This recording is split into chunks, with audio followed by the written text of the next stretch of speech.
한 8년 정도 되었나요? 어떤 사람이 이제 결혼을 하게 되었습니다. 근데 결혼을 해야 하는데 하필 신부가 예수를 믿는 사람이에요. 교회 다니는 사람인 거예요. 그래서 이 예비 신랑도 어쩔 수 없이 결혼을 해야 하니 교회에 다니기 시작한 한 사람이 있었습니다. 근데 그런 사람이 참 많죠. 보통은 결혼하기 전에는 교회 나갈 겁니다라고 했다가 결혼하면 조금 나오는 것 같다가 뭐 안 나오는 일이 다반사입니다. 그래서 저도 처음에 이제 그분을 보고는 교회 안 나올 것 같다라고 생각했습니다. 왜냐하면 인상이 조금 저보다도 더 험악해 보이는 그런 분이었기 때문에 저 사람은 힘들겠다라고 생각을 했었습니다.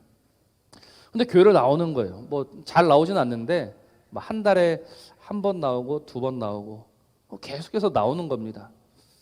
그러다가 이제 소그룹 모임도 오게 되고 같이 식사 교제도 하고 교회를 열심히 다니기 시작을 해요. 그러다가 이제 코로나 때문에 한 잠시 쉬었다가 다시 신앙생활을 시작했다라고 이야기를 들었습니다. 제가 이 이야기를 왜 하냐면 그분이 이번 주에 우리 교회 한번 오셨었거든요. 우리 교회 오셔가지고 이런 이야기를 저한테 하시는 거예요.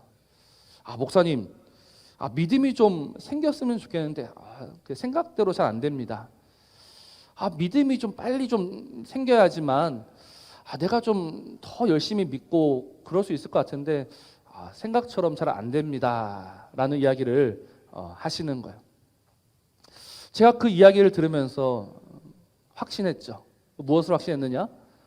그분 안에 믿음이 역사하고 있구나. 그분 안에 믿음이 시작되었구나. 여러분, 믿음이 시작되었기 때문에 그런 고민을 하는 거예요. 믿음이 없으면요, 그런 고민을 하지 않습니다. 어떻게 하면 이 믿음이 좀 자랄 수 있을까? 어떻게 해야 이 믿음이 좀 커질 수 있을까? 왜 내 믿음은 이것밖에 안 될까라는 고민은 믿음이 있는 사람들이 하는 고민이지 믿음 없는 사람들이 하는 고민이 아니다라는 겁니다. 그래서 제가 참 그분을 보면서 다시 회개했습니다. 제가 처음에 봤을 때 하나님, 제가 그 모습만 보고 저 사람은 이제 교회 안 나올 거다라고 생각했었는데 제 잘못이었습니다. 하나님의 일은 놀랍습니다 라는 그 고백도 함께 올려드렸습니다. 그럼 이 시간 여러분들에게도 한번 여쭤보고 싶습니다. 여러분들 안에는 믿음이 있습니까? 정말 내 안에는 믿음이 있습니까? 네, 아멘이시죠? 그러면 이 말씀 한번 들어보십시오. 누가복음 17장 6절입니다. 주께서 이르시되 너희에게 겨자씨 한 알만한 믿음이 있었더라면 이 뽕나무들어 뿌리가 뽑혀 바다에 심겨라 하였을 것이요 그것이 너희에게 순종하였으리라. 그렇죠? 겨자씨 한 알만한 믿음이 있으면 뽕나무를 뽑을 수 있다. 아까 여러분들 믿음이 있다라고 하셨잖아요. 우리 이 믿음 때문에 나무 한 그루 한번 뽑아 보신 적 있으십니까? 제가 이 말씀을 보면서 왜 우리 신앙의 선배들이 그토록 기도원에 올라갔는지를 알 수 있었어요. 왜 기도원에 올라가서 그 나무를 뽑으려고 했는가? 오늘 주님께서 말씀하셨거든요. 믿음이 있으면, 겨자씨만한 믿음이 있으면 나무를 뽑을 수 있다. 그래서 나무를 뽑을 때까지 기도한 거예요. 그런데 신기한 거는 나무를 뽑는 일이 있었다라고 합니다. 많은 분들이 나무를 뽑았다라고 합니다. 저는 이제 올라가서 흉내는 한번 내본 적이 있거든요. 뽑혔을 것 같습니까? 안 뽑혔을 것 같습니까? 안 뽑혀요. 절대 안 뽑히더라고요.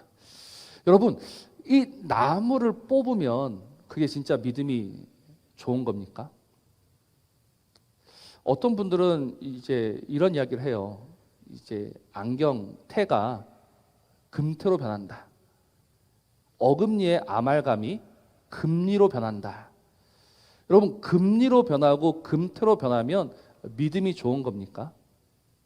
그렇지 않아요. 믿음은 그런 것이 아닙니다. 지금 주님께서 겨자씨 한 알만한 믿음이 있으면 그 뽕나무한테 뽑는 것도 아닙니다. 명령한 거예요. 너희가 명령만 해도 그 뽕나무가 순종한다라는 겁니다. 근데 이 말씀은 그러니 너희들은 그 겨자씨보다 작은 믿음 하나라도 가지기 위해서 애쓰고 노력해라 라고 하신 것이 아니라 이 말씀의 의미는 뭐냐면 사실 너희에게는 믿음이 없다라는 것을 보여주시고자 이 말씀하신 겁니다. 오늘 이 말씀 오해하시면 안 돼요. 겨자씨 한 알보다 작은 믿음이라는 거는요, 당시 유대 사회에서 겨자씨라는 것은 가장 작은 것을 비유할 때 쓰던 그런 말입니다. 그러니까 오늘로 치자면 뭐 한 알의 모래, 한 줌의 재 이런 게 될 거예요. 근데 이것보다 작은 믿음이 있으면 너희가 얼마든지 큰 일을 할 수 있다라고 하셨는데, 이거는 사실 너희에게는 믿음이 없다라는 것을 이렇게 비유적으로 말씀하신 겁니다. 근데 이것 때문에 우리가 나는 그 작은 믿음이라도 가져가지고 그 나무를 뽑아야 되겠다라고 애쓰시면 안 되는 겁니다. 우리는 오늘 이 주님의 말씀 앞에 온전히 인정해야 합니다. 우리는 믿음이 없습니다라는 고백부터 드릴 수 있어야 합니다. 우리가 지금 요한복음을 쭉 묵상하고 있는데요, 요한복음 전체 주제가 무엇이라고 했습니까? 우리의 무지와 우리의 무능과 우리의 믿음 없음을 주님이 하나씩 하나씩 보여주신다라고 제가 거의 1년에 걸쳐서 말씀을 드렸습니다. 요한복음은 주님께서 이 땅에 오셔가지고 우리의 무지, 우리의 무능, 우리의 믿음 없음을 하나씩 하나씩 다 드러내시고 계신 겁니다. 요한복음 1장 5절 말씀이었죠. 빛이 어둠에 비치되 어둠이 깨닫지 못하였다. 빛이 어둠에 비쳐도요, 어둠은 깨달을 수가 없는 겁니다. 근데 어리석은 어둠이 아닙니다, 나는 알 수 있습니다라고 하니 주님이 아니다라고 계속해서 말씀하시는 거예요. 그래서 한번 우리 본문 한번 볼까요? 요한복음 2장입니다. 요한복음 2장 23절에서 24절 말씀을 보면 6월절에 예수께서 예루살렘에 계시니 많은 사람이 그의 행하시는 표적을 보고 그의 이름을 믿었으나 그때 뭐라고 했습니까? 예수는 그의 몸을 그들에게 의탁하지 아니하셨으니 이는 친히 모든 사람을 아심이요라고 했습니다. 그들은 믿었다라고 했었는데 주님은 그들에게 자신을 맡기지 않으셨습니다. 왜냐하면 그들을 아시기 때문에. 그들의 무엇을 아신다? 그들의 믿음 없음을 다 알고 계시는 겁니다. 요한복음 8장 30절에도 똑같은 말씀이 있습니다. 요한복음 8장 30절 말씀 보면 이 말씀을 하심에 많은 사람이 믿더라라고 했습니다. 그래서 31절 주님 뭐라고 하십니까? 그러므로 예수께서 자기를 믿은 유대인들에게 이르시되 너희가 내 말에 거하면 참으로 내 제자가 되고, 자기를 믿는 유대인들에게 다시금 진리의 말씀하셨습니다. 그러자 59절에 가면 뭐라고 하느냐? 그들이 돌을 들어 치려 하거늘이라고 합니다. 분명히 믿는다라고 했고 믿는 자한테 말씀을 가르쳤는데 결과가 무엇이다? 그들이 돌을 들어 던지는 겁니다. 우리가 그 유명한 마르다도 알고 있죠. 요한복음 11장 말씀을 보면 주님이 네가 믿느냐라고 말씀하셨습니다. 무릇 살아서 나를 믿는 자는 영원히 죽지 아니하리니 이것을 믿느냐. 그러니까 마르다가 뭐라고 말합니까? 27절 보니까 주여 그러하여다 주는 그리스도시요 세상에 오시는 하나님의 아들이신 줄 내가 믿나이다 라고 했습니다. 분명 믿는다라고 했습니다. 근데 39절 가니까 마르다가 주님을 말리죠. 예수께서 이르시되 돌을 옮겨 놓으라 하시니 그 죽은 자의 누이 마르다가 이르되 주여 죽은 지가 나흘이 되었음에 벌써 냄새가 나나이다. 그러니까 지금 요한복음 1장에서부터 시작해서 계속해서 그들은 믿는다라고 했지만 그들의 믿음 없음이 드러날 뿐입니다. 그들의 믿음 없음이 제일 잘 드러나는 곳이 어디냐? 바로 우리가 지금 17장을 보고 있는데 16장 보면 됩니다. 16장 30절입니다. 주님께서 모든 것을 다 가르쳐 주시니까 제자들이 한 말입니다. 우리가 지금에야 주께서 모든 것을 아시고 또 사람의 물음을 기다리시지 않는 줄 아나이다. 이로써 하나님께로부터 나오심을 우리가 믿사옵나이다. 주님이 이제 십자가에 달려 돌아가시기 며칠 전에 제자들이 한 말입니다. 우리가 믿습니다. 그래서 주님이 31절에 뭐라고 하십니까? 예수께서 대답하시되 이제는 너희가 믿느냐? 그리고 32절로 쐐기를 박으시죠. 보라 너희가 다 각각 제 곳으로 흩어지고 나를 혼자 둘 때가 오나니 벌써 왔도다. 그러나 내가 혼자 있는 것이 아니라 아버지께서 나와 함께 계시느니라 라고 말씀하시는 거예요. 우리가 믿습니다. 믿느냐? 그러나 너희들은 다 흩어지고 나를 혼자 두게 될 것이다. 이게 주님의 말씀인 겁니다. 그러니까 주님께서 지금께서 계속해서 하신 말씀이 무엇입니까? 우리의 믿음 없음을 주님이 지금 일깨워 주시는 겁니다. 그리고 너희가 다 나를 혼자 남겨두고 너희가 다 나를 버리고 다 도망갈 것이다 라고 이 말씀을 하시고 나서 이제 이 유명한 요한복음 17장 대제사장의 기도가 나오는 겁니다. 근데 오늘 이 기도가 약간 이상합니다. 왜 이상하냐면 오늘 6절 한번 보십시오. 6절 말씀에 세상 중에서 내게 주신 사람들에게 내가 아버지의 이름을 나타내었나이다. 여기까지는 이해가 돼요. 주님께서 하신 일이죠. 주님이 지금까지 오셔서 아버지의 이름을 나타내셨습니다. 그런데 그 뒤에 있는 말씀을 보세요. 그들은 아버지의 것이었는데 내게 주셨으며 그들은 아버지의 말씀을 지키었나이다 라고 하시는 거예요. 오늘 이 말씀이 이해가 되십니까? 지금까지 주님이 정말 이 믿는다고 하는 자들의 믿음은 믿음이 아니다라고 보여주셨어요. 그리고 이제 기도하십니다. 기도하시는데 무엇이라고 기도하시냐면 그들은 아버지의 것이었는데 내게 주셨으며 그들은 아버지의 말씀을 지키었나이다 라고 하는 거예요. 어떻게 돼야 됩니까? 사실은 그들은 아버지의 말씀을 지키지 못했습니다. 그러나 앞으로는 좀 잘 지키게 해 주세요라고 기도해야 맞죠. 왜냐하면 그들은 믿음이 없으니까. 그들은 주님을 안다고 하지만 모르니까. 그러니까 주님이 하나님, 나는 지금까지 열심히 일했는데 나는 지금까지 아버지 이름을 나타내었는데 이 사람들은 아직까지도 모릅니다. 아직까지도 믿음이 무엇인지 모르니 하나님, 내가 이제 하나님 곁으로 돌아가게 되었사오니 하나님 이들을 좀 도와주십시오라고 기도해야 하는데 주님은 그렇게 기도하신 것이 아니라 그들은 아버지의 말씀을 지켰다라고 못 박으시는 거예요. 7절도 보세요. 7절. 7절도 마지막 보면 그들은 알았나이다 라고 합니다. 그리고 8절도 마지막에 나를 보내신 줄도 믿었사옵나이다 라고 하는 거예요. 여기서 지켰다, 안다, 믿었다라는 말은요 완료입니다. 미래 이야기가 아니에요. 주님이 그들을 보시면서 주님, 하나님이 나에게 주신 이 사람들을 좀 보십시오. 이들은 지켰고 알았고 믿었습니다라고 말하는 거예요. 누구를 보고요? 지킨 적이 없고 안 적이 없고 믿은 적이 없는 자들을 향해서 이들은 다 지켰고 다 알았고 다 믿었다라고 말하는 겁니다. 주님께서 왜 이렇게 말씀하셨을까요? 우리는 지킨 적이 없는데, 우리는 안 적이 없는데, 우리는 믿은 적이 없는데 주님은 왜 이렇게 기도하셨습니까? 우리가 4절부터 다시 한번 봅시다. 4절. 아버지께서 내게 하라고 주신 일을 내가 이루어 아버지를 이 세상에서 영화롭게 하였습니다. 아버지께서 우리 주님에게 주신 일이 무엇입니까? 우리 지난주에 봤어요. 참 생명입니다. 주님이 이 땅에 오셔서 우리에게 무엇을 주십니까? 참 생명을 주셨습니다. 참 생명이 무엇입니까? 참 생명은 영원히 오래 사는 것이 참 생명이 아니라 참 생명이라는 것은 하나님과의 관계가 온전히 회복되는 것. 다시 하나님 안에 거하며 내가 하나님 안에 거하며 하나님이 내 안에 거하시면서 그렇게 온전히 연합되고 하나 되는 것. 이게 생명이다라고 말씀을 드렸습니다. 그럼 생각해 보십시오. 하나가 되었습니다. 주님과 내가 하나가 되었습니다.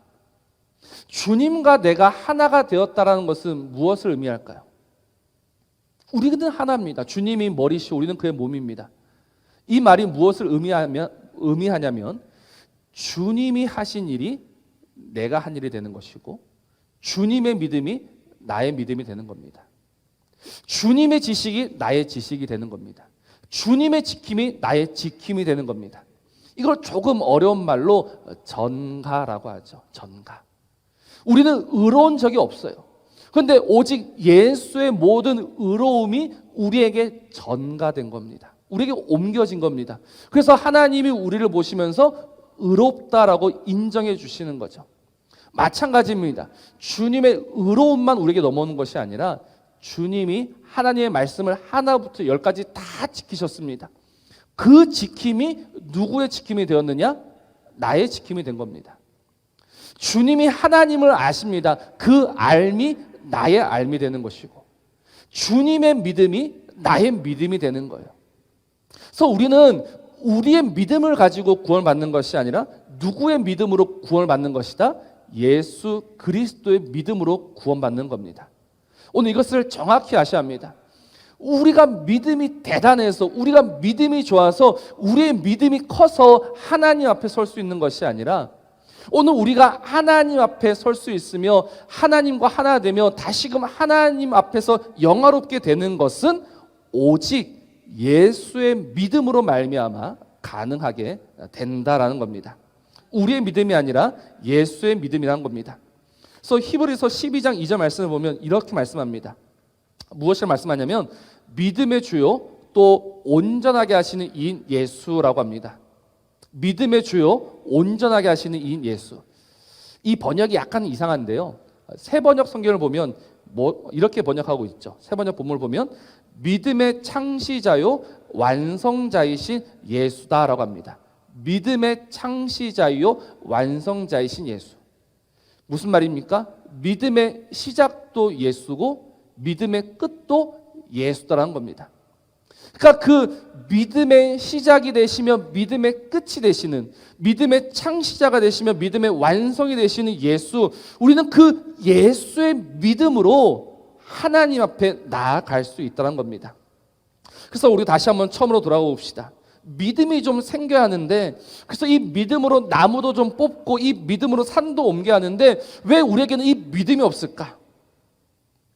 처음부터 우리의 믿음 없음은 당연한 겁니다. 믿음은 예수의 믿음을 믿는 것이지 나의 믿음을 의지하고 나의 믿음을 구하는 것이 아니다라는 겁니다. 이것을 잘 보여주는 본문이 하나 있습니다. 마가복음 9장 24절입니다. 곧 그 아이의 아버지가 소리를 질러 이르되 내가 믿나이다 나의 믿음 없는 것을 도와주소서. 보십시오. 내가 믿습니다라고 했습니다. 내가 믿습니다. 그리고 무엇이라고 구했느냐? 나의 믿음 없는 것을 도와주소서라는 겁니다. 그러니까 믿음은 무엇이냐면 나의 믿음 없음을 아는 것이 믿음인 거예요. 내가 예수를 믿으면 믿을수록 내 믿음이 커지고 내 믿음이 자라가서 이 믿음으로 크고 놀라운 일들을 하는 것이 아니라 내가 예수를 믿으면 믿을수록 나의 믿음이 작고 나의 믿음이 초라하고 나의 믿음이 볼품없음을 깨닫는 것이 진짜 믿음이라는 겁니다. 그래서 이 믿음을 가진 사도 바울이 무엇이라고 고백하냐면 오호라 나는 곤고한 사람이로다. 이 사망의 몸에서 누가 나를 건져내려라고 탄식하고 있는 겁니다. 이 고백은 그가 믿음 없었던 고백이 아니라 소위 믿는다고 하는 자기 자신이 정말 예수를 믿는다라고 하는 자기 자신의 모습을 볼 때마다 나는 이것밖에 안 되는구나. 오라 나는 곤고한 사람이로다. 이 사망의 몸에서 도대체 누가 나를 건질 수 있을까? 그때 깨달은 것이 무엇입니까? 예수의 생명의 법입니다. 쉽게 말해서 예수의 믿음을 깨달은 것이죠. 나는 내 믿음으로 구원받는 것이 아니라 예수의 믿음으로 구원받는구나. 오늘 이 확신이 우리에게 있어야 합니다. 왜냐하면 우리는 점점 이 믿음에 대해서 조급해하는 경향이 있습니다. 왜냐하면 우리의 모습을 볼 때마다 사실은 조급해질 수밖에 없죠. 예수를 믿은 지 오래되었는데 교회 다닌 지 이제 몇십 년이 되었는데 나는 왜 이것밖에 안 될까? 이것밖에 안 되는 내 모습을 보면서 불안해하고 염려하는 겁니다. 근데 저는 차라리 이 불안하고 염려하는 것이 너무나 큰 하나님의 은혜다라고 생각합니다. 왜냐하면 그 두렵고 떨림으로 구원을 이루어가게 되는 거거든요. 근데 더 문제는 무엇이냐면 정말 자신의 믿음을 과신하는 경향이 생겨나는 겁니다. 그래, 나는 이제 믿음이 있어. 나는 이 믿음으로 살 수 있어. 나는 이 믿음으로 설 거야. 죄송한 말씀이지만 우리의 믿음은 무너지는 믿음입니다. 우리의 믿음은 쓰러지는 믿음입니다. 우리의 믿음은 결국 망하는 믿음밖에 되지 않습니다. 사람이 자기의 믿음을 가지고 해봤자 아무것도 안 되는 겁니다. 그래서 우리는 무엇을 알아야 하냐면 예수의 믿음만이 나를 구원한다라는 이 진리를 알아야 되는 거예요. 중요한 건 이 진리를 아는 겁니다. 그래야지만 이 진리를 알아야 진리 안에서 뭐 할 수 있습니까? 자유할 수 있는 거예요.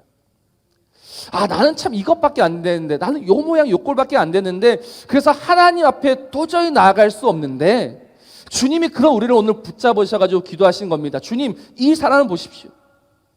하나님이 나에게 주신 이 사람을 보십시오. 이 사람 다 지켰습니다.